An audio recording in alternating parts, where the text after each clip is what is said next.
I'm Lisa Wieben of Encompass Equestrian, and this week's quick tip is on the following seat.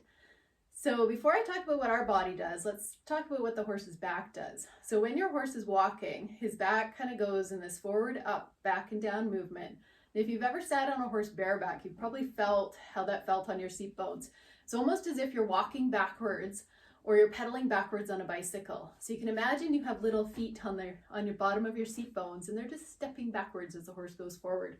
So much like this little toy I have, you can see how when the toy goes forward, that little ball in the center rotates backwards. So our body does the same thing when we're following our horse. So one thing you can do to help yourself find that feeling is put your hands on your legs. And to start with, we're just going to push each knee forward. So we're keeping our seat bones level on the chair and just pushing our knee forward in that movement. And at first your shoulders might want to follow along, and that's perfectly fine. But eventually get to the point where you can keep your shoulders neutral and just push those seat bones forward.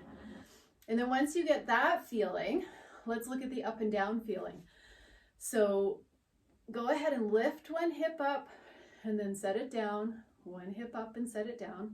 And same thing with this, your body might want to drop into that.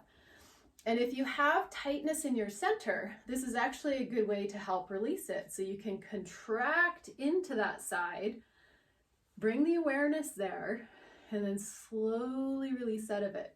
Contract into the other side and release. So you're bringing your armpit towards your hip and your hip towards your armpit. So this is almost like a seated side bend.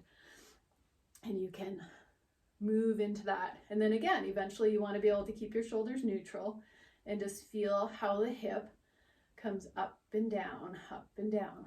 So now we have the forward and back, and we have the up and down.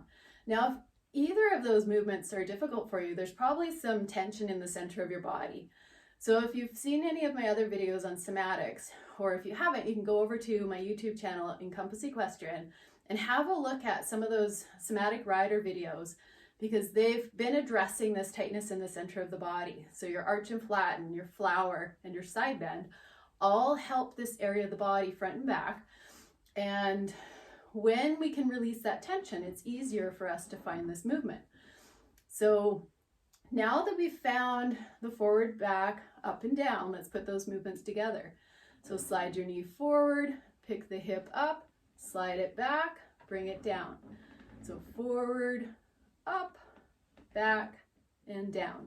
And again, when you first start, your body might want to go with this a little bit, but eventually work to the point where you can do this without moving your shoulders. And you'll feel there's even a slight little rotation to the center of your body as you go through these movements, but our upper body stays neutral. So just like when we're riding, most of what happens in our riding happens from our waist down. So we're following the horse, we're putting our legs on. Our upper body is our half halt to prepare, and it's our support. But the lower body is what's doing all the work. So when you're riding, start to feel how your horse's back moves. Bring your awareness to how your seat is following. And when I'm teaching riders, the two times that I see the most tightness through the center is during transitions and during lateral work. So in a transition, quite often I'll see the rider gets tense right at that split second between the walk and the trot, or the trot to the canter. And you want to be able to use all of your senses. You want to be able to breathe down into your center, think soft eyes, all your building blocks are stacked and you have your center balanced, and then your seat bones are going to be freer to move. So if we hold our breath at all, if you trying to do this with your breath held, it's going to be a lot tighter. So remember to breathe through those transitions, and that movement never changes. So you're following seat, we're walking along, and then we're going right into the trot. So your seat needs to follow through that. And I think you'll find that when you get that rhythm and be able to follow that movement all the way through the transition, your transitions are going to get a lot smoother. Because as soon as our horse feels tightness, he's going to get a little bit tense, and then he might pop up into those transitions. So find that following seat. And then with our lateral work, same thing. There's so many things to think about. What is this leg doing? What is that leg doing? What are our hands doing? How are we keeping our horse straight? Are we breathing?